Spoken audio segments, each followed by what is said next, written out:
Do you ever have the thought or feeling like you aren't working hard enough, but you always feel tired or overwhelmed? Or maybe you're guilty of overworking and underresting. Or maybe you're the kind of person who people are always telling to slow down or work less. If any of these speak to your soul, then you've tuned in to the right episode. Welcome to The Balance Theory, a podcast aimed at arming you with tools and tips so that you are well equipped to not only identify and define, but own your own definition of balance. I'm your host, Erica, and thank you for joining me today. Hey Balancers, and welcome back to another episode of the Balance Theory podcast. If this is your first time tuning in, a warm welcome, and you've gotten us right at our start of the month episode, which is our Monday Muse. So basically, I just choose a topic of interest or something that's been quite pressing for me that I want to share and I guess help us all with our collective balance. But before I dive into today's content, which by the way is something I have been thinking about and slowly pulling apart for well and truly over a year now, I just wanted to share something small about, I guess, my personal life over the last week. So I've had a little bit of an epiphany, and for those of you who've listened to previous podcasts, you'll know that at the start of the year, I set myself a goal to do at least 10 minutes of meditation every single day. And it dawned on me this week, because I have been consistent since Jan 1, that these moments of anxious feelings or high pressure stress, I haven't actually felt that for a good month and a half to 2 months. Now, that's not to say my life's perfect or I don't get stressed out. I absolutely do. But I'm noticing that when I'm getting stressed or in like a high pressure situation, I'm much more like cool, calm, and collected, or I'm able to sort of ground myself a lot faster. And I 150% attribute that to my consistency with meditation. So I would love to hear if anyone else has had sort of a similar realization. I feel like it's a slow burn. It's things that happen over time. And obviously there's a lot going on within our neurology that, you know, you can't see the exact effects, but you'd hope long-term it pays off. And I'd just love to hear if anyone else has had a similar success story or just little things that you've noticed along the way. Because I'm really, really blown away and really delighted, I guess, at that small progress I've made. It means a lot to me because I am in the corporate world, and so I'm not foreign to high pressure situations. Also, you know, running your own business, that happens a lot too. So I am stoked with that level of progress, and I cannot wait to see where the rest of my meditation journey takes me. So I've been loving that, and this sort of lends itself nicely to the topic of today, which I would say forms a big part of the whole balance theory in and amongst itself. So just to frame it a little better, think of this. Have you ever been in a situation where you either feel shame or embarrassment, or someone else is putting that on you if you're not doing enough work, or you feel like you're not getting enough done? There's sort of like this guilt if you feel like you're not hustling or working hard enough, that sort of vibe. But then on the other end, if you're doing too much or you're hustling or you're working your ass off, there's like this, well, you're not taking enough care of yourself. And I feel like there's this constant struggle or tension between hustling and self-care. And the way it's sort of posed in society or in and amongst the world we live in today, it's almost like the two can't coexist. So it's like if you're working your butt off, you're not looking after yourself. Does that sort of sound familiar to you? Because for me, it's something I've personally felt. So not only have, you know, people, close friends, family, stuff like that been telling me, oh, you're working too much, those sorts of things. I've also seen myself say it to people around me. But I always had this really tough spot because yes, I'm working probably the most I ever have right now, but I'm also the most in tune with myself and I have the most self-care in this moment right now. So I was like, why do we go on these tangents and push people into situations where if they're working hard, that must mean that they're not looking after themselves? And in and amongst this rabbit hole is the whole concept of what even is hard work. So how many times have you either been judged or judged someone else on how busy they are? And this is something that's been tossed around on the podcast before. You know, being busy is such a badge of honor. Working hard is a badge of honor. And I'm no stranger to that. But at the same time, it becomes this comparison piece. Who's the busiest? Who's working the hardest? And this episode is really an attempt to empower you to feel comfortable with your own definition of hard work and actually work out what that means. So I'm going to take you through some exercises today to wrap your head around what your definition of hard work is. That will help you come into a little bit of an acceptance place with, I guess, what you're doing, especially if you're already content like me. I was really comfortable with what I was doing and my level of self-care, but I still had all these other people telling me that I should be doing otherwise. And then not only that, but you'll be more aware to a point where you won't actually be judging others because you'll see that that's just you projecting your own definition and thoughts and feelings towards and around hard work onto someone else's definition, and you'll see that the two may not always be compatible. So basically, it's about bringing your own definition to the idea of hustle and self-care, finding out where you sit on the spectrum, and totally owning that. I hope you loved today's episode. I know you're going to get a lot out of it, and I would love for you to share your thoughts with me personally if you feel so inclined. Otherwise, you can hit subscribe on whatever platform you're listening, or jump over to Apple and leave us a review. As an independent podcast, it really does help us reach out to more balances and grow this community of shared learning. I'm going to stop talking now so we can dive straight in. Thank you again for joining me today, and I hope you love every minute. Whether you've seen it on a bottle, a quote, or someone's bio, the concept of eat, sleep, hustle, repeat is not one that's foreign to many of us. And if I'm being quite honest, on many levels, this speaks to me so deeply. Growing up in a humble family, hard work was like religion to us. I watched as my mum worked 2 jobs while she supported 4 kids, and that was largely on her own. And as well, all of my 4 grandparents were immigrants who had to forge a new life for themselves, basically in a brand new country for themselves and their families. So hard work was normal and also honorable. So by 15, naturally, I had 2 part-time jobs as well. Then after school, during my Bachelor of Laws, I also concurrently did my certifications in fitness and worked the whole way through. My plate always had to be full. That was just my vibe. And I was, and quite honestly still am, insanely proud of the long hours and over-the-top work ethic that I boast. I'm sure many of you can also share a similar story without comparing your upbringing or situation. I think we can all settle on the fact that working hard is a bit of a badge of honor we all want to wear, even if it wears us down to the point of exhaustion. So this is sort of, I think, where the thought started to brew in my mind. You know, there's this thing, hard work, great work ethic, all these things that I'm super proud of, but it often came at the expense of my energy. And I was constantly tired and truthfully felt completely out of touch with my balance. But then it was something I really wanted too. So there was this push and pull and almost a disconnect between how to have a healthy hustle. So on one hand, we have this honorary badge, and on the other, we have constant reminders and guilt almost about our self-care. You know, the whole love yourself, give time to yourself vibe. And to me, of course, these two are incredibly important, but the messages carry vastly different paces. For one, with the hustle one, we're moving so quickly, always on, direct with our actions. And on the other, with our self-care, we're slow, intentional, and relaxed. And so I feel like the hustle versus self-care can be a really sensitive topic because the spectrum is quite extreme. On one end, and have a think about if this resonates with you, there's a bit of shaming that happens if you're seen to not be working hard enough or fast enough, or you're not getting enough done. Maybe you think that about yourself, or maybe you see others thinking that of you. But then on the other end of the spectrum, if you're doing too much, then you're not taking enough care of yourself. It's almost like the two can't be fused. It's almost like if you're working too much, then your self-care is in the bin. And so this is a scale I've really been struggling to comprehend for quite some time now. And this episode's finally my way to make sense of it all and band together some tools on how we can navigate through this socially constructed scale. But before we do that, you and I need to have a little chat about what hustling really means anyway. When I personally think about a hustle, I think grinding, high energy, dedication, and hard work. And I'm fully aware that it might mean something completely different to you. But I think what we can all settle on is that it revolves around this idea of hard work or working hard. Tell me if this sounds familiar to you at all. 2 friends are catching up for dinner. Friend 1 says, "I work so hard, my week is just crazy, I'm so tired." Friend 2, and maybe this has been you in the past, is thinking, they just have a 9 to 5, no responsibilities. I run my own business. I have real responsibility. They have no idea what hard work is. Honestly, how many times has the thought they don't know what hard work is or they don't work hard crossed your mind? Basically the notion that people think they're busy when they're not. You know, that whole, oh, they're not busy, I'm so busy. I'm 100% guilty of this. Subconsciously, it's there. And I had a realization in researching and thinking about this whole episode.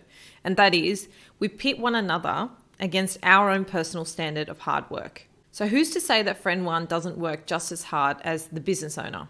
To what metric are we actually measuring that? Is it by their job titles? By their level of responsibility? Their hours? Let me tell you why none of this matters and why our competitiveness when it comes to hard work is more complicated than just looking at everyone's day-to-day schedule and comparing that. I wish I had a drum roll for this because this is the absolute punchline. We each have different thresholds for different emotions. Let's call them tolerance windows. Now, I haven't pulled this out of thin air. This is something I learned from my therapist, but basically it means you have a window of tolerance for each emotion. To make this a little bit easier to grasp, can you think of a friend that gets really easily upset or angry? Or maybe that's you. This is because we can only tolerate a certain level of each emotion, which probably also explains why some of us are better able to deal with more stress, more pressure, more sadness, etc. than other people. And this all comes from how your unique brain is wired, or the life experiences you've had. I think this is so important to understand because, as you'll see, it's the first thing we notice when comparing hard work and its meaning to different people. An impossible task, by the way, if you ask me personally. All right, so someone with a role that has no responsibilities, shall we say, or little responsibility, and decent hours, say, they don't really work outside of the 9 to 5, that person might actually have a really low tolerance for stress, which means that, whatever they're doing in those hours could be tough or challenging for them, or they may categorize their effort as hard work. When on the flip, someone else might have 3 businesses and be totally fine because they have a very high threshold for pressure and stress. So when that business owner is looking at that employee working somewhere else, of course they're going to think that they don't work hard. They're coming from their own opinion and their own tolerance window, which is a high one for stress. So they can't comprehend why someone else can't even cope with a 9 to 5. And you might think like, oh, that business owner is really slack for thinking that. But this is all subconscious, guys. And what we're doing today is just trying to bring awareness to what our own tolerance windows might be, which I'll go through it with you in a minute, and really try and bring that in for when we're being judgmental, not only on ourselves, but towards other people as well. So I think you can see what I mean when I say it's really impossible to have a universal definition of hard work. It's just a standard, like balance, that we need to define on our own terms and, might I add, not judge someone else's. So the reason I wanted to actually start with this at the beginning of today's episode is because now when we revisit the question of do I work hard enough, or if we're judging other people for not working maybe as hard as us, we already might have some clues as to what the answers to those questions might be. And it's probably a pretty nice reflection point actually to stop and ask, what emotions do you think you have a high tolerance for or a low tolerance for? So I'll kick it off. With me, I feel like I have a really high tolerance for anger, purely because it's really rare for me to lash out or get angry. Yes, even though I'm a Leo, I know. Groundbreaking. Whereas my tolerance for frustration is quite low. So I feel like little things get to me quickly, like things being left around the house or people not replying to me promptly, those sorts of things. And so awareness is always the first step, as I said. Notice what yours are and try and remember this too next time you feel judgment for yourself or others. So now that we've sort of visited the tolerance windows for emotions, it's time to revisit the idea of hard work and what that actually means to you. So whilst it's totally possible that your tolerance windows impact this definition, for example, if you can handle a lot of stress, then you might think of hard work as any job that's stressful, as a really, really simple example. But we can't just look at our tolerance windows in isolation. People's definition might include things that they've been raised with, so morals and values or work ethics that have been ingrained into them from a young age, or other jobs they've done. So their definition may include things like physical time spent doing something, so the amount of hours in a day. But for other people, it could be the amount of energy they've invested into a task. So if I put this question to you, who worked harder? The bricklayer who was heavy lifting for 4 hours straight in the sun, or the manager who was in the office for 13 hours and had to skip lunch? Your personal response will be based off what you view as hard work and what your tolerance windows are. So let's say you're the type of person who has a really high tolerance for exhaustion and views high energy exertion as linked to hard work. You're more likely to say, well, the bricklayer worked harder. But another person who has a high tolerance for stress and views physical time spent at a job as linked to hard work would say the office worker.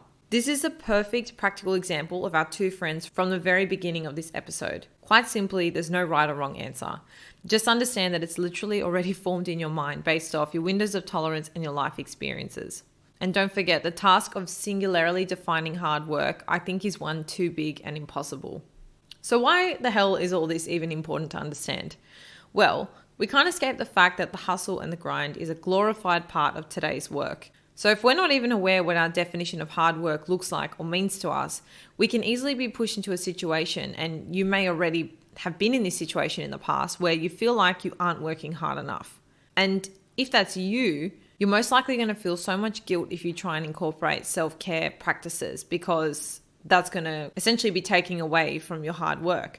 Or you might be in a bit of a comparisonitis loop where nothing you do is ever going to be good enough, because if you look hard enough on the internet, you'll always be able to find someone who's doing more than you or looks and seen to be doing more than you, because don't forget, it's just the highlights reel. With social media, nothing's hard to source these days. So what's the answer? Staying off social media? Absolutely not. You know I love social media too. But we do need to find a way to balance a healthy approach to our hard work with caring and nurturing for ourselves. I'm going to go in with another story now. Take the small business owner. He's fresh in his business, just in his first few years, and still getting a lot of things implemented. He has so much energy and zest for his business and happily dedicates spare time to working on it. Without his physical input right now, the business would not survive. It's just in its infancy. It's too young for him to pull back. Also, his new staff are just not up to scratch to allow for that flexibility just yet. He only has time to go to the gym and relax with his partner in the evenings. Everybody tells him he's working too much and needs to spend more time investing in himself.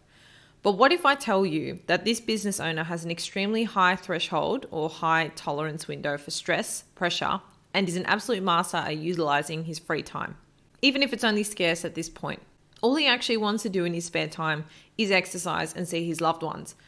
So by whose standard is he working too hard or not resting enough? Yours? Mine? It actually doesn't matter. It's up to us to assess our own satisfaction with our work and our self-care, which is why I want us to all collectively change the question of, am I working hard enough, to, is this the life I want? Even if we change this and apply it to the other, so instead of do they even work hard, it's are they living the life they want? You can already see that this is not a question that you can answer. Only that person can. Just so you all know, that small business owner who works a lot and loves his time training and with loved ones is actually my partner. I am in part dedicating this episode to him because I see how much he thrives working on his business, but also how efficient and considered he is with his spare time. So many people, literally so many people, are quick to tell him he needs to slow down or chill out. I literally myself have even been guilty of this. But he doesn't want to right now. He wants to be working on his business. And if I look at his balance, right now he's putting a lot of his time into his fulfillment category because his business is new. We don't have kids yet, and we're in this growth phase. So to answer, is he living the life he wants? And I had to ask him, of course, because I can't answer this question. The answer was absolutely. And you know what the key is that I've realized? It's allowing for both hard work and self-care, and acknowledging that at times one may take or need to take priority over the other.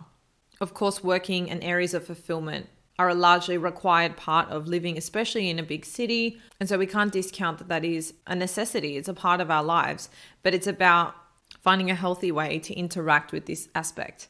And of course, when I say that at times one needs to take priority over the other, I'm not trying to downplay the importance of self-care. And in fact, I don't personally think it should ever be non-existent. But anyone listening knows what it's like to have to prioritize work or just have to get something done at the expense of your planned self-care. To that point, I would say try and dedicate your self-care time outside of any possible windows that will conflict with working hours. So for example, I do mine first thing in the morning, nice and early when people are not working, my emails aren't coming through and no one can ruin my routine.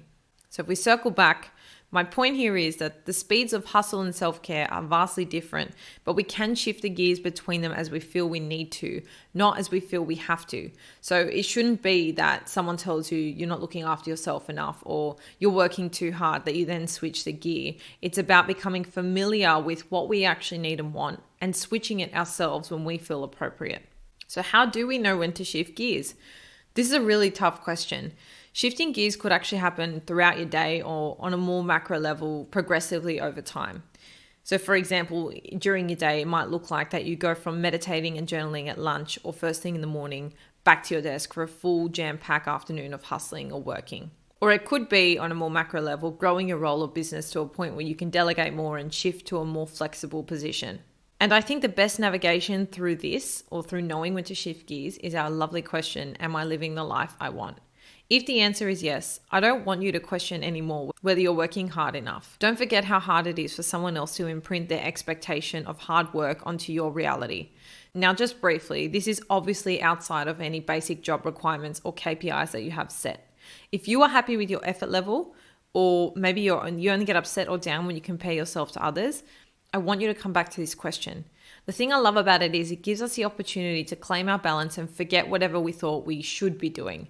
It's a metric that we need to get comfortable with on our own terms. You need to understand what hard work means to you, and like balance, just own it. Before we do leave each other today, I do want to help you understand what hard work means to you, so you can get a little bit of a feel on where you sit on the spectrum of hustle and self-care.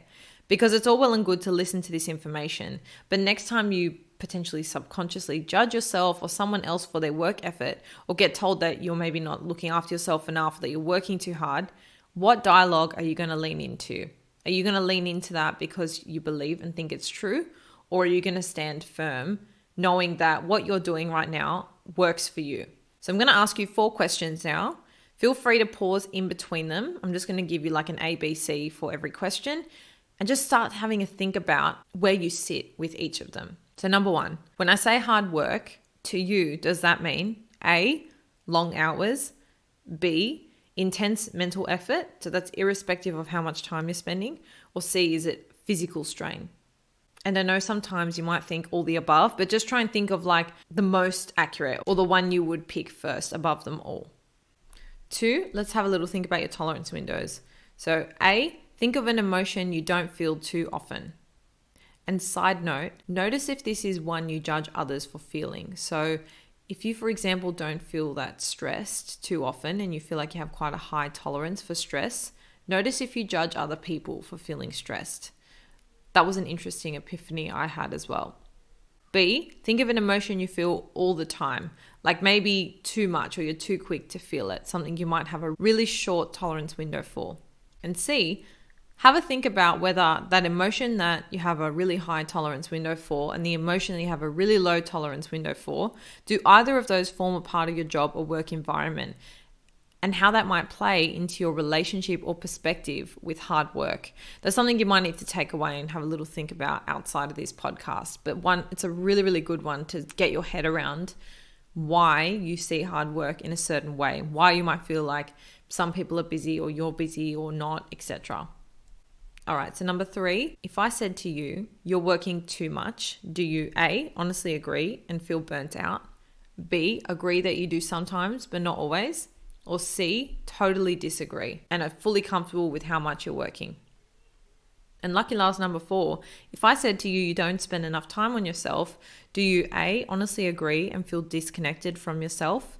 B, agree that you do sometimes but not always? Or C, totally disagree and enjoy the self-care effort level that you put in right now? So with those last 2 questions, if you agree that you're either working too much or not spending enough time on yourself, when I ask you the question, are you living the life you want? You're most likely to answer it with a no or not yet. I like to be more optimistic. Conversely, if you disagree and are happy with your current life situation, then it shouldn't really matter what other people say or think about your levels of effort and hard work. So understanding really where you sit in and amongst all of these messages is super important, because I don't think these conflicting paradigms are going anywhere on social media. And actually, I'm going to correct myself there, because I don't actually think they're conflicting. I think that because they're pumped up as 2 extremes, often it feels like we have to pick and choose between them. But I think it's more of a balancing act. It's more of knowing when to lean into one or the other. So you can have both, but it's about knowing how to navigate that and being comfortable with, how much you're leaning into one or the other. Okay, so if you're like me, a go, go, go type of person, here are a couple things I think we need to be extremely careful of. When you're on all the time and you don't take care of yourself at all or not enough, eventually you will stop enjoying what you're doing, your work, your business, etc. And when you stop enjoying what you're doing, you're really not as good at it either. And this has a trickle effect onto all the areas of your life. Imagine it's like a slide. Down the bottom is total dissatisfaction and burnout. And you're not always sitting at the top of the slide either. We slip down in part every single day. But it's noticing these patterns and being able to interject before we slip too far down that makes all of the difference. Let's just forget for a minute that usually we want to go down a slide, for a lack of a better metaphor. You get the point. So what's my tip here? It's to check in with yourself regularly. As I said, thinking you'll always be sitting at the top of the slide is totally unrealistic. What I like to do is meditate.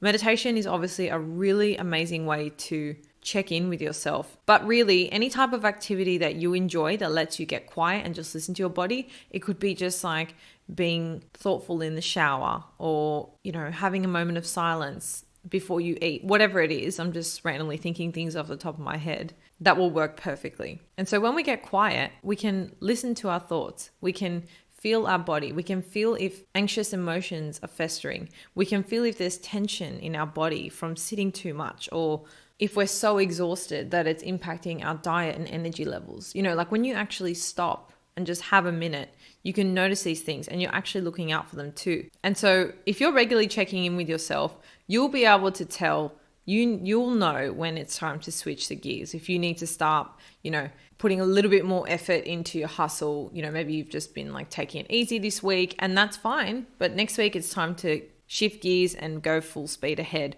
Or maybe you're feeling totally burnt out because you've listened to yourself and you can feel those signs in your body. I know for me, like neck pain, number one, it gets totally tense. All my traps, the top of my spine and my neck get so tense, ends up being like frozen. So that's really, really bad. That's only happened like once or twice.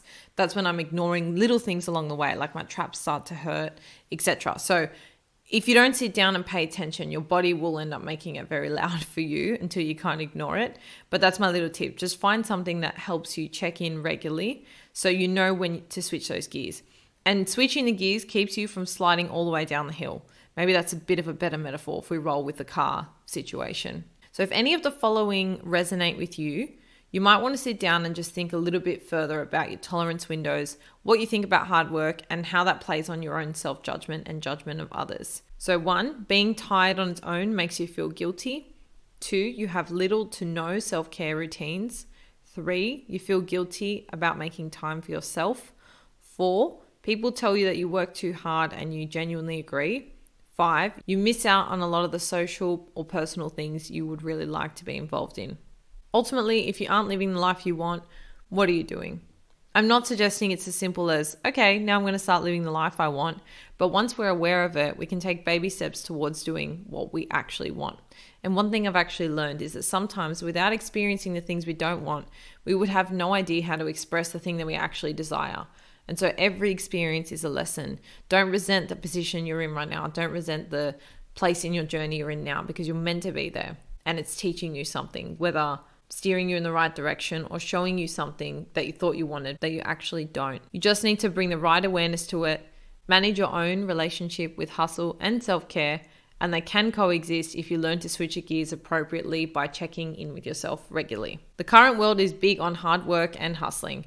I live in this world too, and I'm totally guilty at times of overworking and underresting.